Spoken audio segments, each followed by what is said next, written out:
భారత్ వీక్షకులందరికీ శుభాకాంక్షలు, నమస్కారం. నేడు అక్షయ తృతీయ అంటే వైశాఖ శుద్ధ తది. అక్షయం అంటే క్షయం కానిది, నశించనిది, ఏమాత్రం కూడా అంతం కానిది, శాశ్వతంగా ఉండేది అని అర్థం అన్నమాట. ఈనాడు చేసే జపాలు, హోమాలు, పితృతర్పణాలు మొదలైనవన్నీ కూడా అనంతమైన ఫలాలు ఇచ్చేవవుతాయి అని స్మృతులన్నీ చెబుతున్నాయి. అక్షయ తృతీయ అనగానే బంగారం కొనాలని పొలోమని బయలుదేరుతున్నారండి అందరూ. ఇటీవల 15-20 ఏళ్ల నుంచి ఈ బంగారం కొనాలనే ధ్యాస జనంలో విపరీతంగా పెరిగింది. ఆనాడు బంగారం కొనకపోతే ఏమవుతుందండి, ఏమన్నా అయిపోతుందా? సరే కొన్నారు బంగారం, అది బీరువాలో పెట్టుకుంటారు, లేకపోతే ఎక్కడో బ్యాంక్ లాకర్లో పెడతారు. మరో సంవత్సరానికి కదా ఏమన్నా పిల్లలు పెట్టిందా? అరకాసుకుంటేది పూర్తి కాసు అయిందా? ఎందుకు ఆలోచించరు? బంగారం కొనాలని పరిగెడతారు. బంగారం కొనే స్తోమత ఉన్నవాళ్ళు కొంటారండి. కొనలేని వాళ్ళు ఏం చేస్తారు? అయ్యో కొనకపోతే పాపమేమో అని అప్పులు చేయడం, అప్పులు పాలవడం. ఎందుకు ఈ బాధలన్నీ? బంగారం తప్ప ఇంకేమన్నా కొనుక్కోవచ్చండి. బంగారం ఎందుకు కొనకూడదో చివరిలో చెప్తాను. ఈ బంగారం కొనడం అనే విషయం పక్కకు పెడితే చాలా విశేషాలు జరిగాయి ఈనాడు. కృతయుగం ప్రారంభమైన రోజు ఈ అక్షయ తృతీయే. పైగా రోహిణీ నక్షత్రంతో ఉంటే మరింత విశేషం. ఈసారి ఎట్లాగే జరిగింది. యుగానికి ప్రారంభ దివసం కనుక జల కలశాలు, గ్రీష్మ ఋతువులో పండే గోధుమలు, యవలు, శనగలు మొదలైనవన్నీ, ధాన్యాలు, పెరుగన్నం ఇట్లాంటివన్నీ దానం చేస్తే శాశ్వతమైన కైలాసవాసం కలుగుతుంది అని భవిష్య పురాణం చెప్తుంది.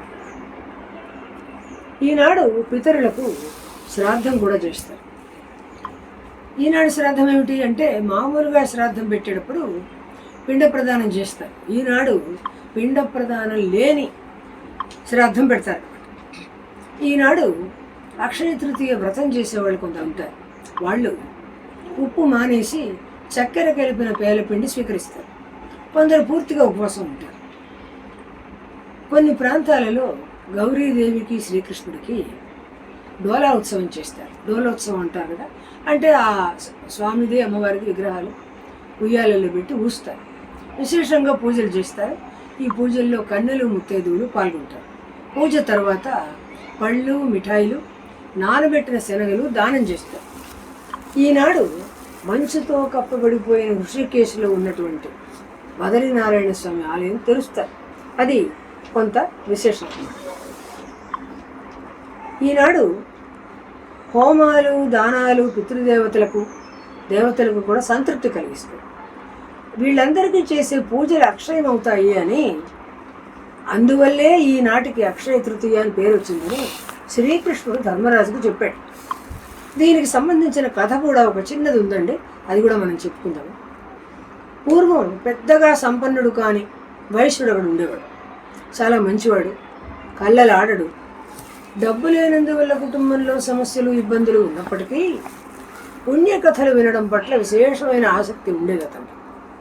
ఒకనాడు అతను రోహిణీ నక్షత్రయుక్తమైన వైశాఖ శుద్ధ తదియ నాడు గంగాస్నానం చేసి పితరులకు తర్పణాలు వినాడు. ఇంటికి వచ్చి నీటి కుండలు, యవలు, గోధుమలు, శనగలు, పేలపిండి, పెరుగన్నం, చెరకు రసం తన దగ్గర ఉన్నంతలో దక్షిణలతో సహా దానం చేశాడు.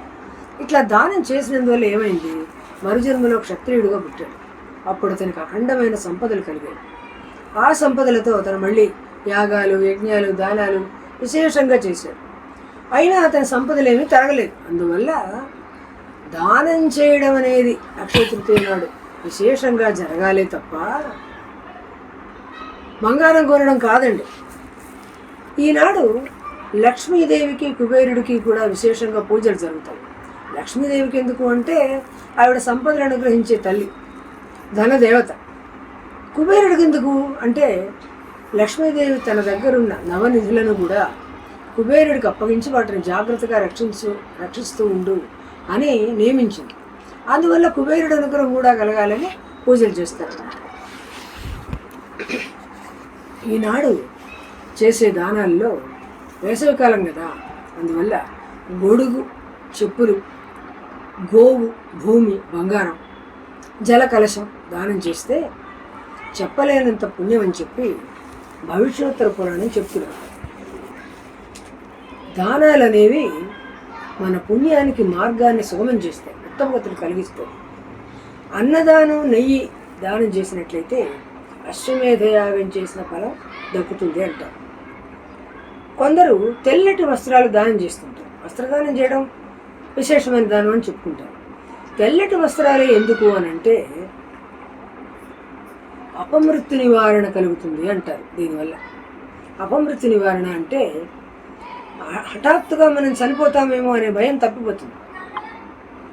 ఎండల కాలం కదా, వేరే రంగుల బట్టలు కట్టుకున్నట్లయితే అవి వేడిని విశేషంగా గ్రహిస్తాయి కాబట్టి శరీరానికి తాపం పెరుగుతుంది.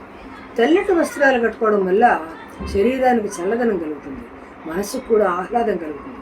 చూపరులకు కూడా తెల్ల వస్త్రాలు కనువిందు చేస్తాయన్నమాట. మజ్జిగ దానం చేసినట్లయితే విద్యావంతులు ధనవంతులు అవుతారు. ఇంకా కొన్ని విశేషాలు ఉన్నాయండి ఈ అక్షయ తృతీయ నాడు. అవేమిటంటే ఈనాడే మహావిష్ణువు 6వ అవతారమైన పరశురామ జయంతి. పరశురాముడు పుట్టాడు. సింహాచలంలో, విశాఖ జిల్లాకు దగ్గరలో ఉన్న సింహాచలంలో చందనోత్సవం జరుగుతుంది. నిండు సభలో ద్రౌపదీదేవికి అవమానం జరగకుండా దుశ్శాసనుడి బారి నుంచి శ్రీకృష్ణుడు ఆమెను తప్పించిన దినం కూడా ఈనాడే. మహాభారత రచనకు ప్రారంభ దినం ఇదే. అంటే వ్యాసుల వారు వినాయకుడిని పిలిపించి మహాభారత రచనకు పూనుకున్న రోజు. పాండవులకు అరణ్యవాసంలో ధర్మరాజు చేసిన సూర్యారాధన వల్ల సూర్యదేవుడు అక్షయ పాత్ర అనుగ్రహించిన రోజు కూడా ఇదే. కుచేలుడి శ్రీకృష్ణుడిని దర్శనం చేసుకున్న రోజు, స్వామి కుచేలుడిని అనుగ్రహించిన రోజు కూడా ఇదే. ఈనాడు కొత్త కొత్త వ్యాపారాలు చేయొచ్చు, ఏదైనా వస్తువులు కొనుక్కోవచ్చు, పేద విద్యార్థులకు చదువుకు ధన సహాయం చేయవచ్చు, ఏ రకమైన సహాయమైనా చేయొచ్చు. చేసే పనులు మంచివైతే కనుక పుణ్యం బాగా పెరుగుతుంది. చందన దానం చేస్తే విశేషమైన ఫలం అంటారు. ఎందుకంటే ఎండాకాలం కాబట్టి చందనం పూత పూసుకుంటే ఒంటికి వచ్చే చెగగడ్డలు అవి తగ్గుతాయి. కొంతమంది తలనొప్పి, తర్వాత ఎండాకాలంలో వచ్చే తలనొప్పి విపరీతంగా ఉంటుంది. దానికి కూడా కణతలకి నుదుటికి చందన పూత పూసుకుంటారు అన్నమాట. అందువల్ల చందన దానం చేయడం కూడా విశేషం. ఇంకా కొన్ని విశేషాలు ఉన్నాయండి ఈ అక్షయ తృతీయ నాడు జరిగినవి. గంగానది భూమికి అవతరించిన నాడు ఈరోజు. ఆదిశంకరుడు ఒక బీద బ్రాహ్మణ కుటుంబాన్ని అనుగ్రహించమంటూ లక్ష్మీదేవిని స్తోత్రం చేసిన కనకధారా స్తోత్రం పుట్టినరోజు కూడా ఇదే. ఆశువుగా చెప్పారు శంకరుల వారు. అప్పుడు ఆయనకు 6 ఏళ్ళు. అన్నపూర్ణాదేవి తన అవతారాన్ని స్వీకరించిన రోజు కూడా ఇదే అంటారు. సరే, బంగారం ఎందుకు కొనొద్దన్నాను అని అంటే, పరీక్షిత్ మహారాజు రాజ్యానికి వచ్చినప్పుడు కలిపురుషుడు మెల్లగా ప్రవేశించబోతున్నాడు. అప్పటికి శ్రీకృష్ణుడు అస్తమించాడు కాబట్టి కలియుగం ప్రారంభం కాబోతుంది. కలిపురుషుడు వచ్చేటప్పటికి పరీక్షిత్ నా రాజ్యంలోనే ఉండడానికి వీల్లేదన్నాడు. ఎందుకంటే అతడు ధర్మదేవత గౌరూపం ధరించి ఉన్నప్పుడు ఆమెను కాలితో తన్నాడు. అందుకని వద్దన్నాడు. అయితే నువ్వు నన్ను పంపిస్తే ఎట్లా, తర్వాత వచ్చే యుగం నాదే, నేను ఉండాల్సింది ఇక్కడే అన్నాడు. ఏదైనా చోట్ల చూపించి అక్కడ ఉంటాను, నువ్వు తరిమేయకు పూర్తిగా అన్నాడు. అయితే ఏం చెప్పాడు ఆయన, స్త్రీలు, ప్రాణివధ, జూదం, మద్యపానం జరిగే చోట్లు అక్కడ ఉండు నువ్వు అన్నాడు. అవన్నీ అధర్మాలు కాబట్టి. కలిపురుషుడు అంటే అధర్మమే కదా. అయితే ఇంకొక చోటు కూడా చూపించు అంటే, బంగారం వల్ల కలిగే అసత్యం, మదం, కామం, హింస, వైరం, వీటిలో కూడా నువ్వు ఉండొచ్చు అన్నాడు. ఎప్పుడైతే ఈ మాట అన్నాడో చటుక్కుని కలిపురుషుడు పరీక్షిత్ మహారాజు శిరస్సు మీద ఉన్న బంగారు కిరీటంలోకి చేరిపోయాడు. తద్వారా ఇంకా విపరీతాలన్నీ జరిగాయి. ఆయన శమీక మహాముని కంఠంలో చనిపోయిన పామును వేయడం, ఆయనకు శాపం లభించడం, మనకి భాగవతం లభించడం, ఇవన్నీ జరిగాయి. అందువల్ల కలిపురుషుడు ఆవహించి ఉన్న బంగారం కొనడం వల్ల మనకు మేలు జరుగుతుందంటారా? ఒకసారి ఆలోచించండి.